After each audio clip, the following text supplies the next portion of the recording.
ಧರ್ಮಸ್ಥಳ ವಿಚಾರದಲ್ಲಿ ಬಿಜೆಪಿಯ ಧರ್ಮ ದಂಗಲ್. ಎಸ್ ವೀಕ್ಷಕರೇ, ಧರ್ಮಸ್ಥಳ ವಿಚಾರದಲ್ಲಿ ಬಿಜೆಪಿಯ ಧರ್ಮ ದಂಗಲ್. ಶ್ರೀ ಮಂಜುನಾಥನ ದರ್ಶನವನ್ನ ಪಡೆದಿರುವಂತಹ ವಿಜಯೇಂದ್ರ ಅಂಡ್ ಟೀಮ್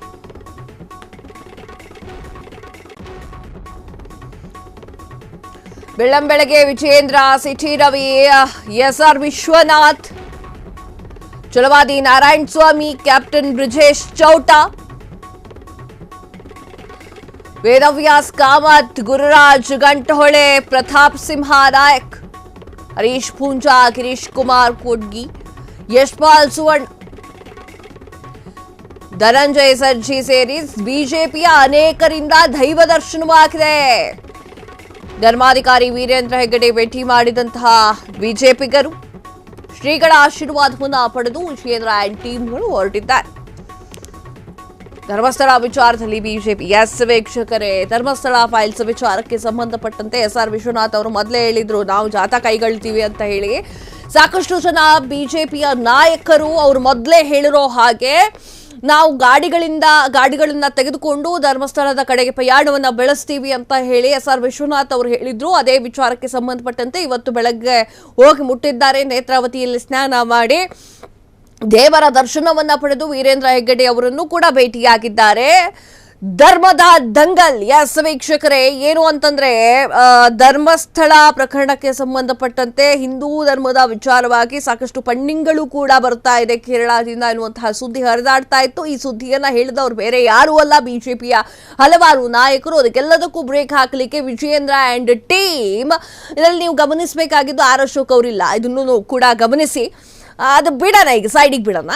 ಸೊ ಇವಾಗ ಅವರು ಹೋಗಿ ದರ್ಶನವನ್ನ ಮಾಡಿದ್ದಾರೆ. ಇನ್ನು ಅವರು ಮಾತ್ರ ಬಿಜೆಪಿ ಅವರು ಮಾತ್ರ ಧರ್ಮಸ್ಥಳದ ವಿಚಾರವಾಗಿ ಪರವಾಗಿದ್ದಾರೆ ಅಂತ ಹೇಳಿ ನೀವು ಅಂದುಕೊಳ್ಬೇಡಿ. ಈಗ ಹಲವಾರು ನಾಯಕರು, ಕಾಂಗ್ರೆಸ್ನ ಹಲವಾರು ನಾಯಕರು ಕೂಡ ಧರ್ಮಸ್ಥಳದ ಪರವಾಗಿ ಮಾತನಾಡ್ತಾ ಇದ್ದಾರೆ. ನಿನ್ನೆ ಮೊನ್ನೆ ಅಷ್ಟೇ ಶಾಸಕಾಂಗ ಸಭೆಯಲ್ಲಿ ಸಿದ್ದರಾಮಯ್ಯ ಅವರು ಮಾತನಾಡ್ತಾರೆ, 13ನೇ ಒಂದು ಸ್ಪಾಟ್ನಲ್ಲಿ ಏನೂ ಸಿಕ್ಕಿಲ್ಲ ಅಂತಂದ್ರೆ ಈ ವಿಚಾರಕ್ಕೆ ಸಂಬಂಧಪಟ್ಟಂತೆ ಬೇರೆ ರೀತಿಯಾಗಿ ಡೀಲ್ ಮಾಡಬೇಕಾಗತ್ತೆ, ಇಲ್ಲೇ ಸ್ಥಗಿತಗೊಳಿಸಬೇಕಾಗುತ್ತೆ ಅನ್ನುವಂಥ ರೀತಿಯಲ್ಲಿ ಶಾಸಕಾಂಗ ಸಭೆಯಲ್ಲಿ ಸಿದ್ದರಾಮಯ್ಯ ಅವರು ಮಾತನಾಡ್ತಾರೆ.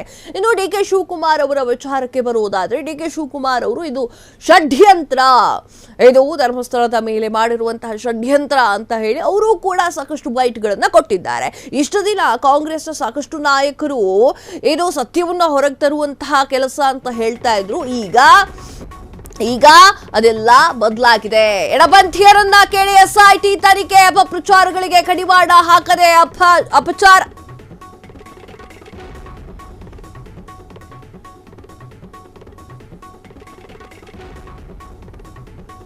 ಇವರೆಗೆ ಎಸ್ಐಟಿ ತನಿಖಾ ತಂಡ ರಚನೆ ಮಾಡಿದ್ದಾಯಿತು. ಧರ್ಮಸ್ಥಳದಲ್ಲಿ ಬಿಜೆಪಿ ಅಧ್ಯಕ್ಷ ವಿಜಯೇಂದ್ರ ಆಗ್ರಹ, ಎಡಪಂಥೀಯರನ್ನ ಕೇಳಿ ಎಸ್ಐಟಿ ತನಿಖೆ, ಅಪಪ್ರಚಾರಗಳಿಗೆ ಕಡಿವಾಣ ಹಾಕದೆ ಅಪಚಾರ. ಕಡಿವಾಣ ಹಾಕದ ಸಿಎಂ ರಾಜ್ಯದ ಕ್ಷಮೆ ಕೇಳಬೇಕು.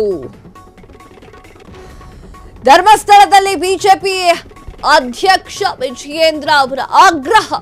ಸತ್ಯದ ಬಾಗಿಲನ್ನ ತೆರೆಯಲಿದೆ, ಧರ್ಮದ ಬೆಳಕು ಬೆಳಗಲಿದೆ. ಧರ್ಮಸ್ಥಳದ ಶ್ರೇಷ್ಠತೆಯನ್ನ ಎತ್ತಿ ಹಿಡಿಯಲು ಬಿಜೆಪಿ ಕಟ್ಟಿಬದ್ಧ. ಎಸ್ ವೀಕ್ಷಕರೇ, ಸಾಕಷ್ಟು ಮಾತುಗಳನ್ನ ಆಡಿದ್ದಾರೆ ವಿಜಯೇಂದ್ರ ಅವರು. ಏನು ಅಂತಂದ್ರೆ ಧರ್ಮಸ್ಥಳದ ಪರವಾಗಿ ಮಾತನಾಡಿರುವಂಥದ್ದು, ಹಾಗೆ ಕಾಂಗ್ರೆಸ್ ವಿರುದ್ಧವಾಗಿಯೂ ಕೂಡ ಸಾಕಷ್ಟು ವಿಚಾರಗಳನ್ನು ಮಾತನಾಡಿದ್ದಾರೆ. ವಿಚಾರ ಏನು ಅಂತಂದ್ರೆ, ಈಗ ಸಿದ್ದರಾಮಯ್ಯ ಅವರಾಗಿರ್ಬೋದು, ಕಾಂಗ್ರೆಸ್ ಸರ್ಕಾರ ಆಗಿರ್ಬೋದು, ಎಲ್ಲರೂ ಕೂಡ ನಾವು ಸತ್ಯಾಸತ್ಯತೆಯನ್ನ ಹೊರಗೆ ತೆಗೆಯಲಿಕ್ಕೆ ಮಾಡಿರುವಂತಹ ಈ ಒಂದು ಎಸ್ಐಟಿ ತನಿಖೆ ಎನ್ನುವಂತಹ ವಿಚಾರವನ್ನು ಮಾತನಾಡಿದ್ದಾರೆ. ಅಂದ್ರೆ ಯಾವ ರೀತಿ ಅಂತಂದ್ರೆ, ಯಾವುದೋ ಕಳಂಕ ಶ್ರೀ ಕ್ಷೇತ್ರಕ್ಕೆ ಇತ್ತು, ಆ ಒಂದು ಕಳಂಕವನ್ನ ತೆಗೆಯಲಿಕ್ಕೆ, ಆ ಒಂದು ಕಳಂಕ ರಹಿತವನ್ನಾಗಿ ಮಾಡಲಿಕ್ಕೆ ಎಸ್ಐಟಿ ತನಿಖಾ ತಂಡವನ್ನ ರಚನೆ ಮಾಡಿದ್ದೇವೆ ಎನ್ನುವಂತಹ ವಿಚಾರವನ್ನ ಬಾಯ್ಬಿಟ್ಟಿದ್ದಾರೆ. ಈಗ ಬಾಯ್ಬಿಡ್ತಾ ಇದ್ದಾರೆ ಅಂತಂದ್ರೆ, ಸಾಕಷ್ಟು ಜನ ಎಸ್ಐಟಿ ತನಿಖಾ ತಂಡವನ್ನ ಮನೆ ಕಳಿಸಿ ಸಾಕು ಎಂಡ್ ಮಾಡಿ, ಇನ್ನೂ ಕೂಡ ಕುರುಹುಗಳನ್ನ ಹುಡುಕ್ತೀನಿ ಅಂತ ಕೂತ್ಕೊಳ್ಬೇಡಿ ಅಂತ ಹೇಳಿ ಸಾರ್ವಜನಿಕರು ಒತ್ತಡವನ್ನ ಹೇರ್ತಾ ಇದ್ದಾರೆ. ಈಗ ಕಾಂಗ್ರೆಸ್ನಲ್ಲಿದ್ದಂತಹ ಹಲವಾರು ನಾಯಕರು ಶ್ರೀ ಕ್ಷೇತ್ರದ ಕಳಂಕವನ್ನ ತೆಗೆಯಲಿಕ್ಕೆ SIT ತನಿಖಾ ತಂಡವನ್ನ ರಚನೆ ಮಾಡಲಾಗಿದೆ. ಆ ಒಂದು ಕಾರಣಕ್ಕೆ ಸತ್ಯಾಸತ್ಯತೆಗಳು ಹೊರಗೆ ಬರುತ್ತೆ, ನಿಷ್ಕಲ್ಮಶವಾಗಿದೆ ಅಥವಾ ಯಾವುದೇ ದೋಷವಿಲ್ಲ ಆ ಕ್ಷೇತ್ರಕ್ಕೆ ಅಂತ ಹೇಳಿ ಸಾಬೀತಾಗ್ತಾ ಇದೆ. ಇನ್ನೇನು ಬೇಕು ಅಂತ ಹೇಳಿ ಕಾಂಗ್ರೆಸ್ ಅವ್ರು ಹೇಳ್ತಾ ಇದ್ದಾರೆ. ಈಗ ಇದೇ ಸಂದರ್ಭದಲ್ಲಿ ವಿಜಯೇಂದ್ರ ಅವರು ಕೂಡ ಧರ್ಮಸ್ಥಳಕ್ಕೆ ಹೋಗಿದ್ದಾರೆ. ಧರ್ಮಸ್ಥಳದಲ್ಲಿ ಪೂಜೆಯನ್ನ ಮಾಡಿಸಿದ್ದಾರೆ. ಪೂಜೆಯನ್ನ ಮಾಡಿಸಿದಾದ ಮೇಲೆ SIT ತನಿಖೆಯ ವಿರುದ್ಧವಾಗಿ ಮಾತನಾಡಿದ್ದಾರೆ. ಹಾಗೆ ಸರ್ಕಾರದ ವಿರುದ್ಧವಾಗೂ ಕೂಡ ಮಾತನಾಡಿದ್ದಾರೆ. ಎಡಪಂಥೀಯ ಮಾತನ್ನ ಕೇಳಿ SIT ತನಿಖಾ ತಂಡವನ್ನ ರಚನೆ ಮಾಡಿದ್ರು. ಧರ್ಮಸ್ಥಳ ಕ್ಷೇತ್ರ ಪರಿಶುದ್ಧವಾಗಿದೆ, ಸತ್ಯದ ಬೆಳಕಿದೆ ಅಂತ ಹೇಳಿ ಈಗ ವಿಜಯೇಂದ್ರ ಅವರು ಒಂದಿಷ್ಟು ಮಾತುಗಳನ್ನ ಶ್ರೀ ಕ್ಷೇತ್ರದಲ್ಲಿ ನಿಂತುಕೊಂಡು ಮಾತನಾಡಿದ್ದಾರೆ. ಇನ್ನೂ ವಿಚಾರ ಹೇಳಬೇಕು ಅಂತಂದ್ರೆ ಶಾಸಕಾಂಗ ಸಭೆಯಲ್ಲಿ ಸಿದ್ದರಾಮಯ್ಯ ಅವರು ಒಂದು ಮಾತು ಹೇಳ್ತಾರೆ. ಏನು ಅಂತಂದ್ರೆ 13ನೇ ಸ್ಪಾಟ್ ಅಲ್ಲಿ ಏನೂ ಸಿಕ್ಕಿಲ್ಲ ಅಂತಂದ್ರೆ ಮುಂದೆ ತನಿಖೆ ಆಗೋದು ಸ್ವಲ್ಪ ಕಷ್ಟ ಇದೆ, ನಾವು ತನಿಖೆ ಮಾಡ್ಲಿಕ್ಕೆ ಹೋಗೋದಿಲ್ಲ. ಅದಾದ ನಂತರ ಏನು ಮಾಡ್ತೀವಿ ಅಂತ ದೂರುದಾರನ ಹಿನ್ನೆಲೆಯನ್ನ ಚೆಕ್ ಮಾಡುವಂಥದ್ದು, ದೂರುದಾರನ ಮೇಲೆ ಕ್ರಮ ಕೈಗೊಳ್ಳುವಂತಹ ಕೆಲಸ. ಪ್ರಶ್ನೆ ಏನು ಅಂತಂದ್ರೆ ಇಷ್ಟು ದಿನ ಏನ್ ಮಾಡ್ತಾ ಇದ್ರೆ ದೂರುದಾರನ ಹಿನ್ನೆಲೆ ನೋಡ್ಕೊಳ್ಬೇಕಲ್ವಾ? ದೂರುದಾರ ಖಾಸಗಿ ಚಾನೆಲ್ನಲ್ಲಿ ಬೈಟ್ ಕೊಡಬೇಕಾದ್ರೆ, ಇಂಟರ್ವ್ಯೂ ಕೊಡಬೇಕಾದ್ರೆ ಏನ್ ಹೇಳಿದ್ದ? ನನ್ನ ಜೊತೆಗೆ ನಾನೊಬ್ನೇ ಅಲ್ಲ, ನನ್ನ ಜೊತೆಗೆ ಸಾಕಷ್ಟು ಜನರ ಹೆಸರನ್ನು ಹೇಳಿದ್ದ, ಅವರು ಕೂಡ ನನ್ನ ಜೊತೆಗೆ ಇದ್ರು ಎನ್ನುವಂತಹ ವಿಚಾರವನ್ನು ಬಾಯ್ಬಿಟ್ಟಿದ್ದ. ಯಾಕೆ ಅನಾಮಿಕ ದೂರುದಾರನೇ ಇಟ್ಕೊಂಡಿದ್ದೀರಿ? ಆತ ಬಾಯ್ಬಿಟ್ಟಿರುವಂತಹ ಹೆಸರಿನ ವ್ಯಕ್ತಿಗಳನ್ನ ಯಾಕೆ ಕರೆಸ್ತಾ ಇಲ್ಲ? ಇದು ಕೂಡ ಪ್ರಶ್ನೆಯೇ ಅಲ್ವಾ? ಇನ್ನು ಸಾಕಷ್ಟು ಜನ ಅದನ್ನ ಮಂಪರು ಪರೀಕ್ಷೆಯನ್ನ ಮಾಡಬೇಕು ಅಂತ ಹೇಳ್ತಾ ಇದ್ದಾರೆ. ಏನೋ ಎತ್ತಾನೋ ಮಂಪರು ಪರೀಕ್ಷೆ ಮಾಡಲಿಕ್ಕೆ ಹೈಕೋರ್ಟ್ ಇಂದ ಆರ್ಡರ್ ತರಬೇಕು, ತರಿಸಬೇಡಿ, ಅದು ಒಂದು ಆಗೋಗ್ಲಿ.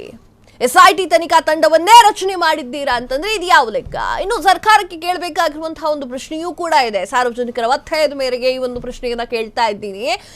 ನೆಕ್ಸ್ಟ್ ವಿಜಯಪುರದ ಗೋಲ್ಗುಮ್ಮಜ್ ಕೆಳಗಡೆ ನಾನೇನಾ ಹೂತ್ ಹಾಕಿಟ್ಟಿದ್ದೀನಿ ಅಂತ ಯಾವುದೋ ಒಂದು ವ್ಯಕ್ತಿ ಬಂದು ಕುತ್ಕೊಂಡ ಅಂತಂದ್ರೆ ನೀವೇನ್ ಮಾಡ್ತೀರಾ?